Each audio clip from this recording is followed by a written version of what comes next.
Assalamualaikum warahmatullahi wabarakatuh. Saya Muhammad Farhan Firdaus, perwakilan dari kelompok 5, ingin mengkonfigurasi atau membuat replikasi data menggunakan Docker Compose. Di sini pertama-tama kita perlu tahu dulu struktur foldernya bagaimana. Nah, di sini yang pertama itu harus membuat folder replikasi data sebagai root folder. Lalu setelah membuat folder yang bernama replikasi data itu di dalamnya ada file docker compose.yaml, lalu ada folder master dan ada folder select. Nah, di dalam folder master itu terdapat file my.cnf atau itu file configuration. Begitupun juga di dalam folder select. Sebelum mulai, kita harus membuka dockernya terlebih dahulu. Pastikan di sini dockernya berjalan atau engine running. Kemudian, di sini saya menggunakan PowerShell sebagai terminal saya. Saya akan mengetik PowerShell untuk memanggil Windows Subsystem Linux-nya. Di sini saya akan membuat folder replikasi data di dalam uh, sistem D, di dalam folder perkuliahan saya.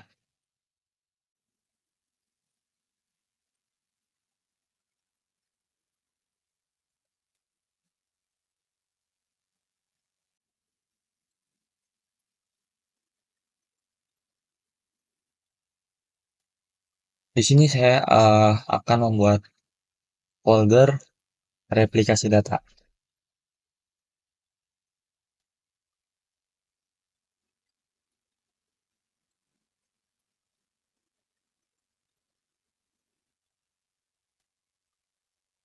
Nah, di dalam replikasi data itu ada file yang harus dibuat, yaitu bernama Docker Compose. Di sini kita akan membuat file tersebut. Kita nano docker .dml. Nah, di sini terbukalah text editor di dalam Linux. Nah, kita kopikan saja yang ini. Sudah saya konfigurasi sebelumnya. Lalu saya pastikan di sini. Nah, setelah itu kita membuat folder master dengan cara git master. Begitupun dengan folder select. Clear directory select. Lalu saya akan melihat yang sudah saya buat, yaitu ada file docker compose.yaml, folder master, dan folder select. Nah, di dalam folder select itu harus ada file my.cnf. Sekarang kita masuk ke dalam folder master. Lakukan cd master. Lalu sama seperti tadi pada docker compose.yaml, kita menggunakan nano my.cnf. Maka akan terbukalah notepad di Linux. Lalu di dalam master, konfigurasi di master itu isinya seperti ini. Lalu kita Ctrl X dan ini. Lalu kita kembali lagi ke folder root atau folder referensi data. Dan masuk kembali ke dalam folder slash. Lalu kita akan membuat my.cnf di dalam folder slash.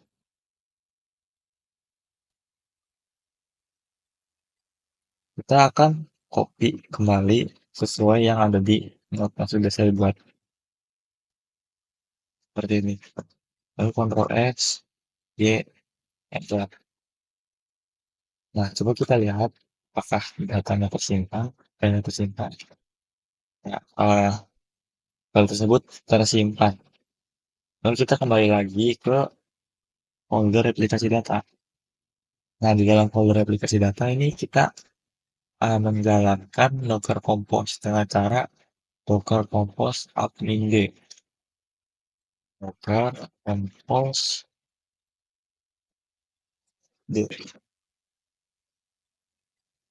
Ini akan membuat kontainer sendiri, kontainer volume dan network secara otomatis yang sudah dikonfigurasi.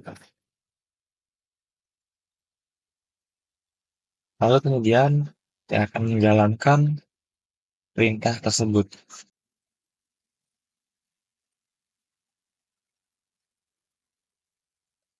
Lalu setelah itu kita tekan enter.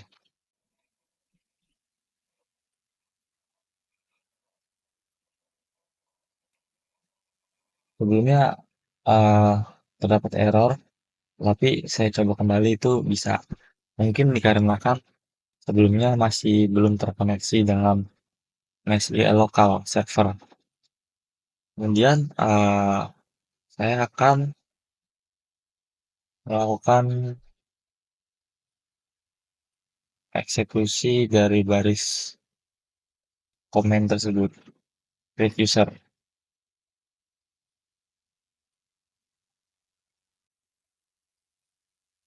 Query oke. Lalu kita mengizinkan replication query oke, lalu kita plus query oke. Nah, kita cek lognya apakah statusnya seperti contoh tersebut atau tidak.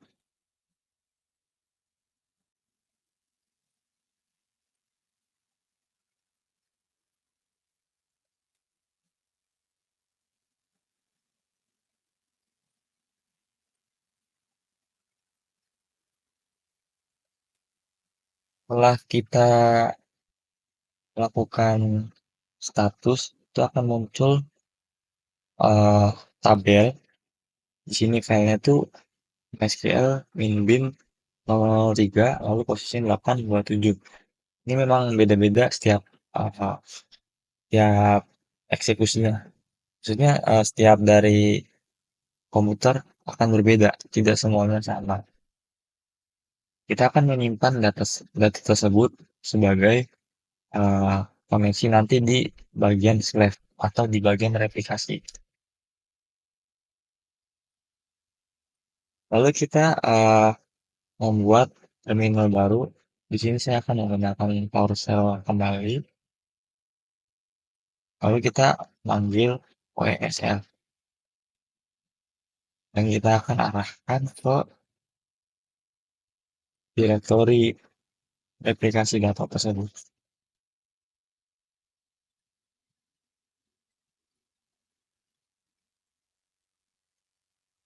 Kalau sudah masuk ke direktorinya, kita eksekusi perintah tersebut. Lalu kita tekan enter. Nah, sini berhasil masuk ke MySQL. Kita akan mau setting replikasi di Slack.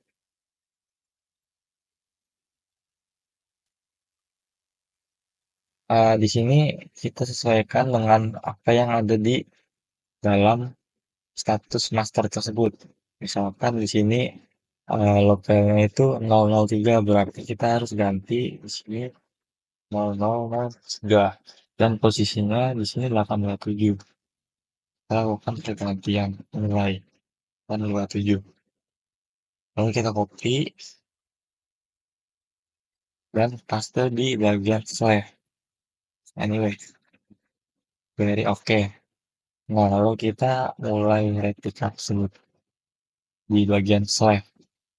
Start replika. Jadi koma. Di sini terdapat uh, tulisan query oke.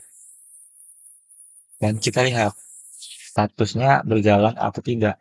Jika hasilnya replika IO-nya running sama dengan yes, dan replika SQL running signalnya itu berarti sukses atau berhasil terkoneksi satu sama lain.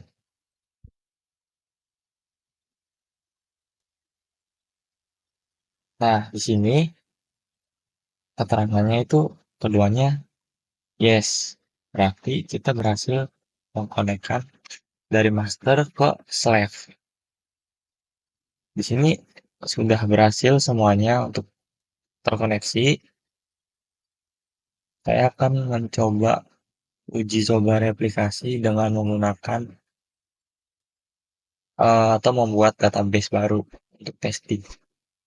Di sini di bagian master saya akan membuat database.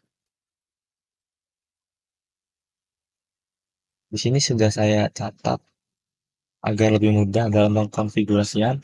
Ini saya menggunakan nama database-nya itu MK sistem terdistribusi.